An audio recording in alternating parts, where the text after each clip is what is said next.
ही हम क्या बोलते हैं बेटा, सैकराइड। कार्बोहाइड्रेट्स को ही हम क्या बोलेंगे, सैकराइड, और उसी को हम बोलते हैं हाइड्रेट ऑफ कार्बन। मीनिंग समझेंगे बेटा। सबसे पहले कार्बोहाइड्रेट्स है ना, कार्बोहाइड्रेट्स मतलब कार्बो, कार्बन का मतलब यहाँ पे होता है कार्बन है ना, और हाइड्रेट्स का मतलब होता है H2 वाटर, बराबर है। कुछ कार्बन के मॉलिक्यूल्स रहेंगे और कुछ वाटर के मॉलिक्यूल्स रहेंगे, सही है ना। उसी को हम क्या बोलते हैं, कार्बोहाइड्रेट्स, उन्हीं को हम बोलते हैं सैकराइड। अब ये सैकराइड इनसे इनसे जो मॉलिक्यूल्स बन रहा है वो बन रहा है शुगर। क्या बोल रहा है, बन रहा है बेटा, शुगर बन रहा है। तो शुगर को ही हम क्या बोलते हैं, सैकराइड, सही है। इसी को हम हाइड्रेट ऑफ कार्बन बोलते हैं। तो देखते हैं अब ये होता है, इसका डेफिनेशन मैंने लिखा हुआ है, द पॉलीहाइड्रोक्सी, पॉली, ये दिख रहा है, पॉली का मतलब होता है बेटा मेनी, बहुत सारे, पॉली का मीनिंग क्या होगा, बहुत सारे। Hydroxy, hydroxy what is mean by hydroxy, hydroxy मतलब OH, OH ग्रुप, कौन सा ग्रुप बेटा, OH, OH ग्रुप आपको समझता है, अल्कोहल ग्रुप जिसे हम बोलते हैं। चलो मान के चलते हैं कि ये मेरे पास कार्बन है बेटा, ऐसी लंबी कार्बन की चेन है मेरे पास, कौन सी कार्बन की चेन है, लंबी कार्बन की चेन, ये दिख रही है।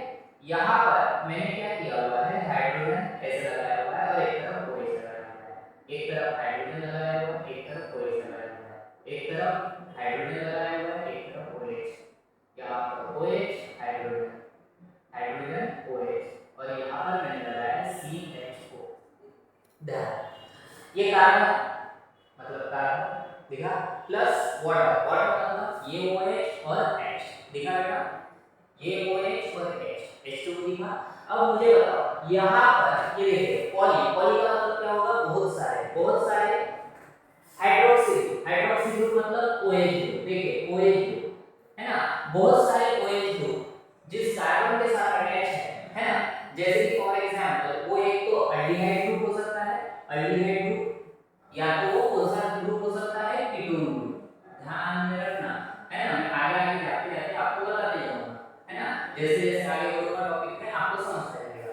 तो देखिए द पॉलीहाइड्रोक्सी, द पॉलीहाइड्रोक्सी, बहुत सारे हाइड्रोक्सी मिलकर, बहुत सारे हाइड्रोक्सी मिलकर उसमें अल्डिहाइड भी होगा और क्या होगा, कीटोन ग्रुप होगा, कौन सा, अल्डिहाइड ग्रुप होगा या तो कीटोन ग्रुप होगा, उसी को हम क्या बोलते हैं, कार्बोहाइड्रेट्स, उसी को हम क्या बोलेंगे बेटा, कार्बोहाइड्रेट्स। फिर से I repeat my sentence, the polyhydroxy aldehyde और कीटोन, क्या बोला मैंने, द पॉलीहाइड्रोक्सी अल्डिहाइड और ketone are called as carbohydrates. चलो आगे, कार्बोहाइड्रेट्स को ही हम क्या बोलते हैं बेटा, सैकराइड, कार्बोहाइड्रेट्स को ही हम क्या बोलेंगे, सैकराइड। फार्मूला होता है, जनरल फार्मूला में लिखा हुआ है, C फॉर कार्बन, X, सही है, उसके बाद H2O और ये Y है ना, X की जगह कोई नंबर रहेगा, Y की जगह कोई नंबर रहेगा। फॉर एग्जांपल, एग्जांपल में लिखा है X की जगह पर क्या लिखा है बेटा, 6, C6, कार्बन कितने हैं, 6, और वाटर मॉलिक्यूल्स कितने हैं, 6। तो मैं इसको यहाँ पर इस ब्रैकेट को हटाया, देखिए C6H2 मतलब 2 6 का कितना हो जाएगा 12, ऑक्सीजन कितने हो जाएंगे 6। तो ये फार्मूला होता है ग्लूकोज का, किसका फार्मूला होता है बेटा, ग्लूकोज है ना, मार्केट में जो ग्लूकोज मिलता है ना वही ग्लूकोज का फार्मूला है। फ्रुक्टोज, वही फार्मूला किसका होता है, फ्रुक्टोज। अब ये ग्लूकोज और फ्रुक्टोज क्या है, ये है सैकराइड, क्या है बेटा, ये सैकराइड। ग्लूकोज क्या है, सैकराइड, फ्रुक्टोज क्या है, सैकराइड। ग्लूकोज क्या है बेटा, कार्बोहाइड्रेट्स, फ्रुक्टोज क्या है, कार्बोहाइड्रेट्स, समझ गया। उसके बाद C12H2O, H2O का मॉलिक्यूल कितने हैं 11, इसको ब्रैकेट में हटाया, सही है, यहां पर C12 चाहिए, सॉरी C12, 2 11 जा 22 और ऑक्सीजन कितने 11, ये किसका फार्मूला है बेटा, सुक्रोज का। सुक्रोज क्या है हमारा, कार्बोहाइड्रेट, सुक्रोज क्या है हमारा, कार्बोहाइड्रेट। सुक्रोज एंड शुगर क्या है, शुगर है पता है आपको, गन्ना है ना, गन्ने का ही फार्मूला होता है C12H12O11, जिससे हम शुगर बनाते हैं। चलो उसके बाद स्टार्च, स्टार्च है जो भी फ्रूट्स के छिलके होते हैं, जो भी फ्रूट्स के छिलके होते हैं उसमें जो फार्मूला होता है वो होता है स्टार्च का फार्मूला, उसका फार्मूला है C6H10O5 है ना, वो भी हमारे लिए क्या बेटा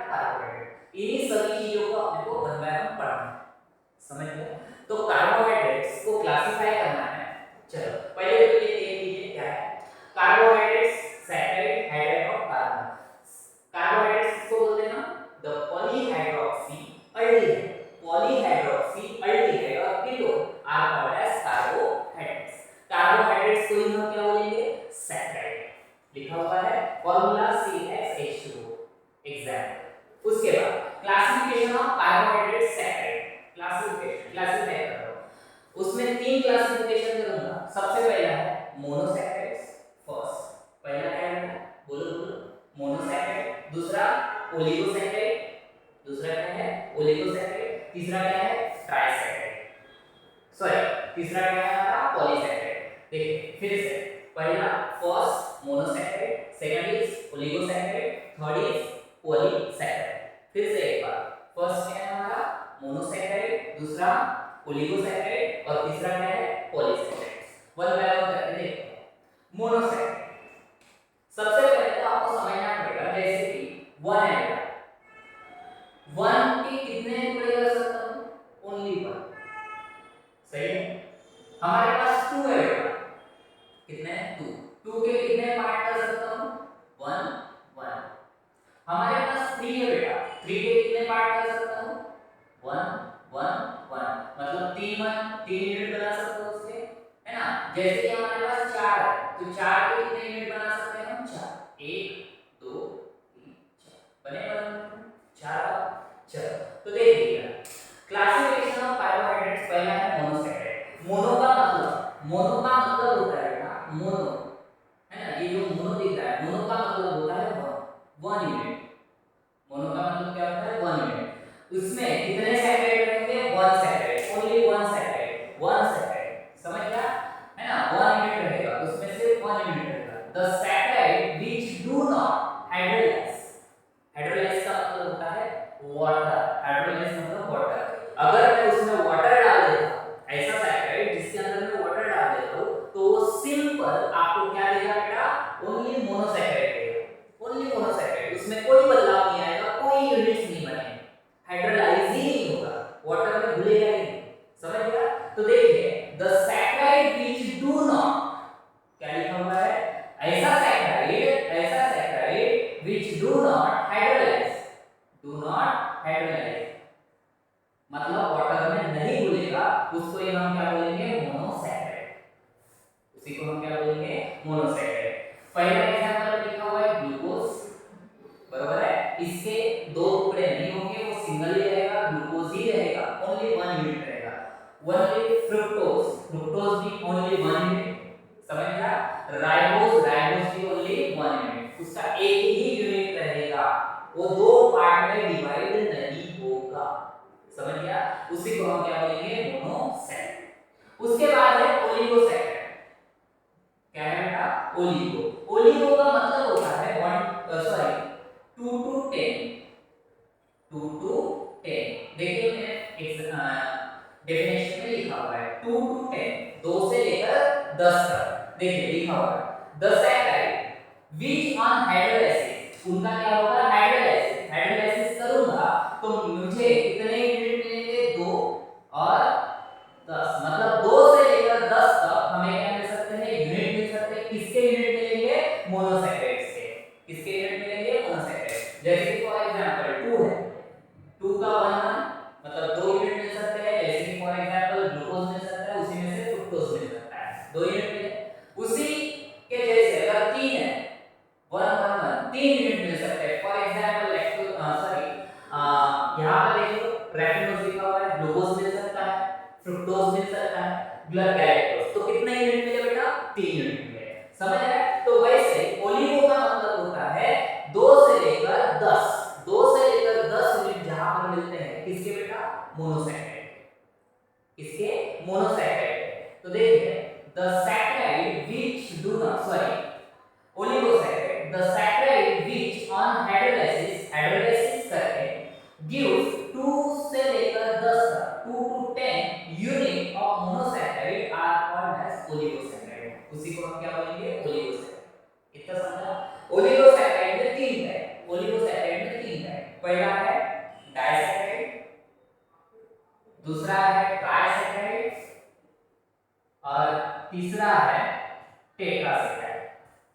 ध्यान देंगे। डाई का मतलब क्या होगा बेटा 2 यूनिट, जहां पर 2 यूनिट मिलेंगे। ट्राई का मतलब क्या होगा 3 यूनिट, कितने यूनिट मिलेंगे 3 यूनिट। और टेट्रा का मतलब 4 यूनिट, जहां पर अपने को 4 यूनिट मिलेंगे। समझ गया? तो सबसे पहले हमने पढ़ा मोनोसैकेराइड। मोनोसैकेराइड हाइड्रोलाइसिस नहीं हो सकता, वो ओनली सिंगल रहेगा, मोनो रहेगा, एक यूनिट रहेगा, 1 यूनिट ओनली, जैसे कि ग्लूकोज या तो फ्रुक्टोज। समझ गए? उसके दो पार्ट नहीं होंगे। और ओलिगोसैकेराइड किसके बीच में रहेगा? 2 से लेकर 10 यूनिट्स आपको मिल सकते हैं, उसमें से 2 से लेकर 10 तक। 2 भी मिल सकता है, 3 भी मिल सकता है, 4 भी मिल सकता है, 5 भी मिल सकता है ना, हाइड्रोलाइसिस करके। उसके बाद है ओलिगोसैकेराइड के 3 टाइप में यहां पर पढ़ा, 3 क्लासिफिकेशन आपको बता रहा हूं। पहला है डाइसैकेराइड, डाई के कितने मिलेंगे 2 यूनिट, है ना। द ओलिगोसैकेराइड, कैसा ओलिगोसैकेराइड होगा बेटा? ओलिगोसैकेराइड कैसा होगा? The oligosaccharide which on hydrolysis, hydrolysis करने के बाद आपको देगा 2 यूनिट, कितने यूनिट 2 यूनिट, डाई का मतलब 2 यूनिट, और monosaccharide are called as disaccharide, उसी को हम क्या बोलेंगे डाइसैकेराइड। एग्जांपल में लिखा हुआ है ग्लूकोज मिलेगा, उसमें से क्या मिलेगा फ्रुक्टोज, सुक्रोज।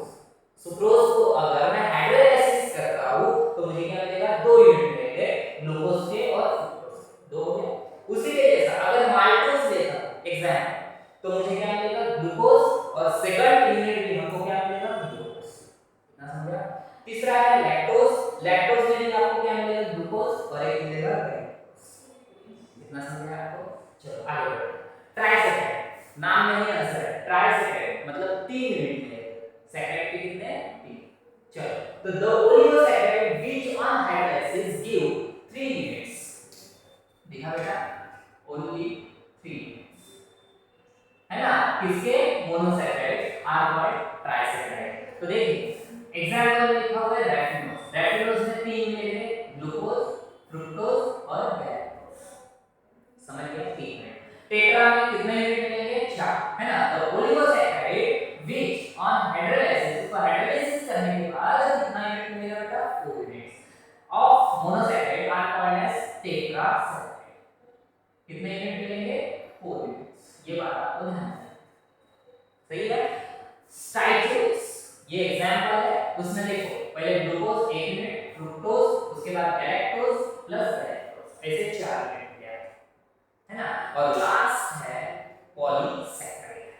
पॉलीसैकेराइड मतलब पॉली का मतलब पहले ही बता दिया मैंने, पॉली का मतलब बहुत सारे, है ना, बहुत सारे, मेनी सैकेराइड। अब मुझे बताओ मोनो हो गया एक 1 यूनिट वाला, 2 से लेकर 10 यूनिट वाला हो गया। अब 10 के ऊपर जितने भी रहेंगे, 10 यूनिट से ज्यादा जितने भी यूनिट वाले आपके सैकेराइड बनेंगे, वो सारे के सारे किस में जाएंगे बेटा पॉलीसैकेराइड में। अगर 11 है, 12 है, 13 यूनिट्स मिल रहे हैं, 14 यूनिट्स मिल रहे हैं, तो सारे के सारे कौन से सैकेराइड में जाएंगे पॉलीसैकेराइड में। The saccharide which on hydrolysis give large number, ध्यान रखना बेटा, ये large number of units of monosaccharide are called as polysaccharide. बरोबर है? हाइड्रोलाइसिस करने के बाद ऐसे सैकेराइड जिसको हाइड्रोलाइसिस करने के बाद क्या मिलेगा large number of unit of monosaccharide मिलेंगे, मोनोसैकेराइड, उसको ही हम क्या बोलेंगे पॉलीसैकेराइड। पॉलीसैकेराइड में आता है स्टार्च, ग्लाइकोजन और सेल्यूलोज। सेल्यूलोज जो कागज होता है बेटा वो सेल्यूलोज होता है ना, वो पॉलीसैकेराइड्स हमारा सही है ना। अभी तक के जितने भी हमने सैकेराइड देखे हैं, जितने भी यूनिट देखे हैं, वो लास्ट 20 तक के हमने देखे, है ना। ज्यादा से ज्यादा 20 तक ही हम फाइंड आउट कर सकते हैं, 20 ही मोनोसैकेराइड हो सकते हैं। समझ गया? अभी तक के 20 मोनोसैकेराइड होते हैं, ये मुझे पता है। समझ आया? तो कार्बोहाइड्रेट समझा होगा, सैकेराइड समझा होगा, और क्लासिफिकेशन ऑफ कार्बोहाइड्रेट्स, सैकेराइड भी आपको समझ होगा। समझ गया है ना। तो ये था हमारा कार्बोहाइड्रेट्स। अगर आपको वीडियो अच्छा लगा